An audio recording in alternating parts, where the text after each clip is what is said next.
Hello, everyone. Welcome back to another story about the hidden history of everyday things. What are you going to eat for lunch today? Maybe you are busy at work or studying.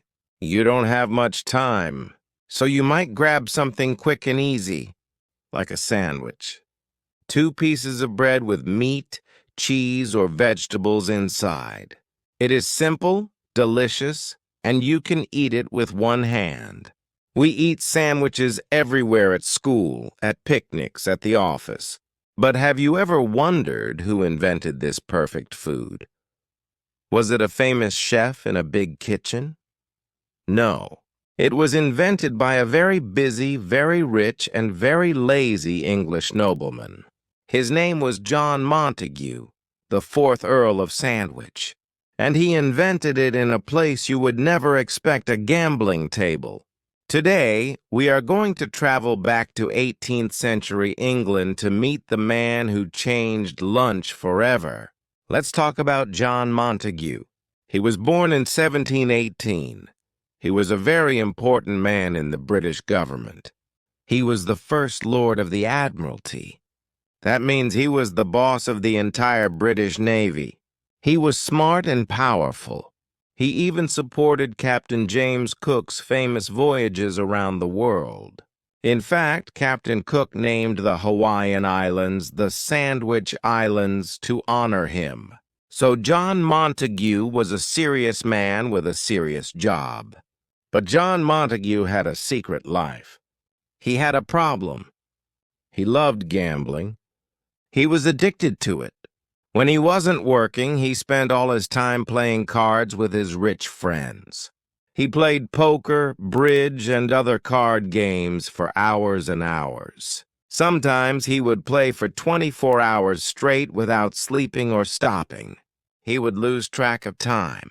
Day turned into night, and night turned into day. He didn't care about anything else when he was holding good cards. One night in 1762, the Earl was in the middle of a very intense card game.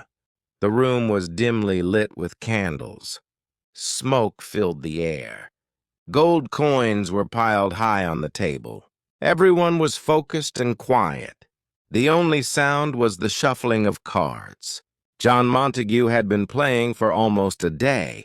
His stomach started to growl loudly. He was starving.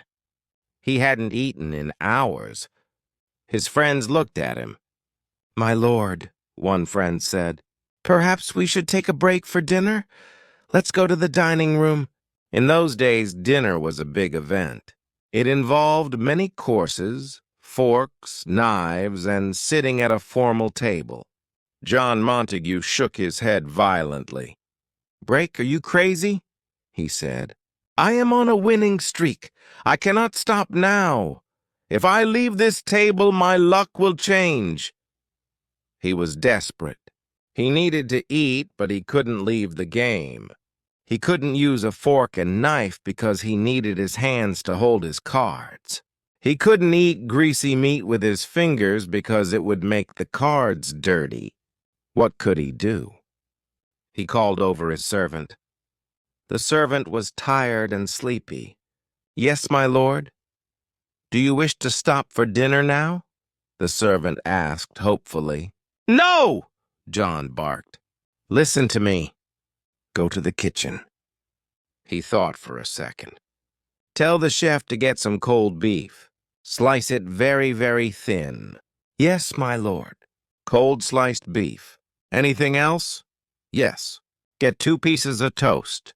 Put the beef between the toast." The servant looked confused. "Between the toast, sir? Like a book?" "Exactly! Like a book with meat pages," John cried. "And bring it here. I will eat it right here at the table."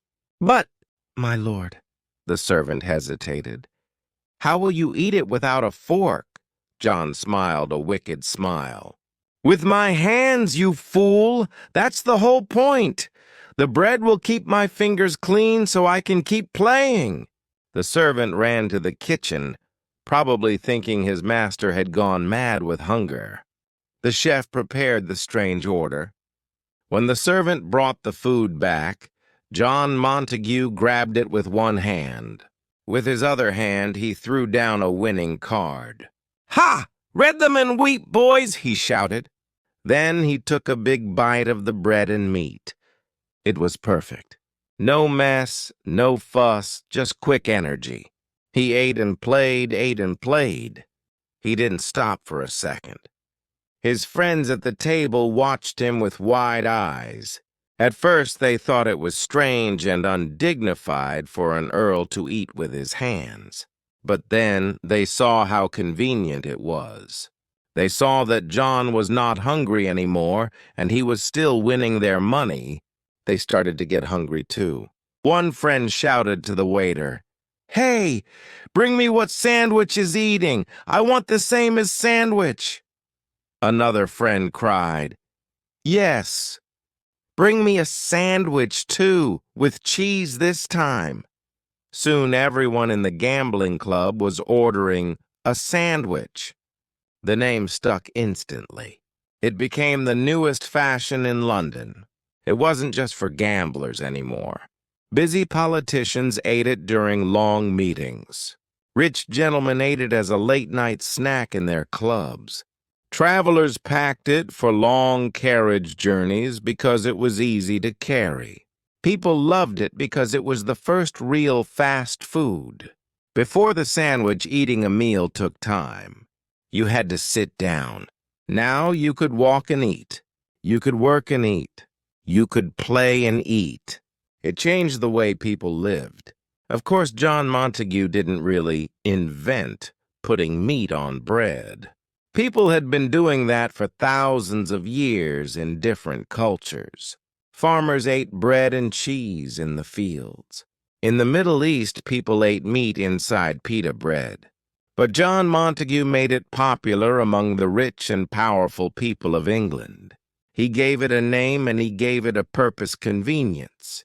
He made it acceptable to eat quickly with your hands.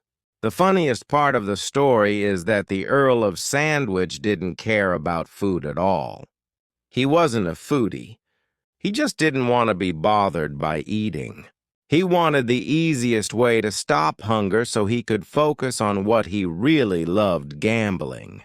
So, the greatest lunch invention in history came from a man who was just too lazy and too busy to eat a real dinner. John Montague's reputation was a mix of good and bad.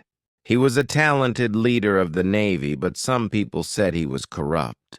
He was a patron of exploration, but he was also a notorious gambler.